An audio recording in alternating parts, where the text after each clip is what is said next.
बच्चों, कल हमने अपनी वाटिका पुस्तक का पहला पाठ भाषा शुरू किया था, जहाँ हमने सीखा कि भाषा वो साधन है जिसके द्वारा हम अपने मन के भावों को बोलकर या लिखकर प्रकट करते हैं और दूसरे के मन के भावों को और विचारों को समझते हैं।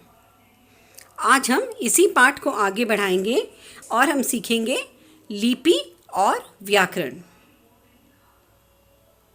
लिपि प्रत्येक भाषा को अलग अलग तरीके से लिखा जाता है।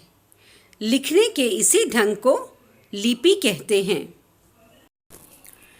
भाषा की ध्वनियों के लिखित चिन्हों को लिपि कहते हैं। आइए बच्चों, जानें कुछ भाषाओं की लिपि के बारे में। हिंदी, संस्कृत और गुजराती भाषा की लिपि है देवनागरी। उर्दू की लिपि है फ़ारसी। अंग्रेज़ी की लिपि और फ्रेंच की लिपि है रोमन। पंजाबी की लिपि है गुरमुखी। बंगाली की लिपि है बंगला। अब बच्चों, हम पढ़ेंगे व्याकरण के बारे में।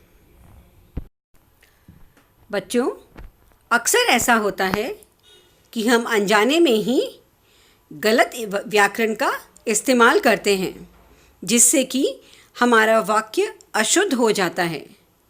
जैसे कि एक छोटा सा उदाहरण है, मैंने दिल्ली जाना है। इस वाक्य में सर्वनामिक अशुद्धि है। इस वाक्य को अगर सही ढंग से लिखते हैं, शुद्ध तरीके से, तो वह लिखा जाएगा मुझे दिल्ली जाना है। अतः बच्चों, वाक्य के शुद्ध रूप का ज्ञान कराने वाले शास्त्र को व्याकरण कहते हैं। व्याकरण के ज्ञान से हमें क्या लाभ होता है? व्याकरण के ज्ञान की सहायता से या व्याकरण की सहायता से हम भाषा के शुद्ध रूप को पढ़ना, लिखना तथा बोलना सीखते हैं। इसीलिए बच्चों, आप सभी मेरे साथ बोलिए, जो शास्त्र शुद्ध भाषा बोलना व लिखना सिखाता है, उसे व्याकरण कहते हैं। धन्यवाद बच्चों।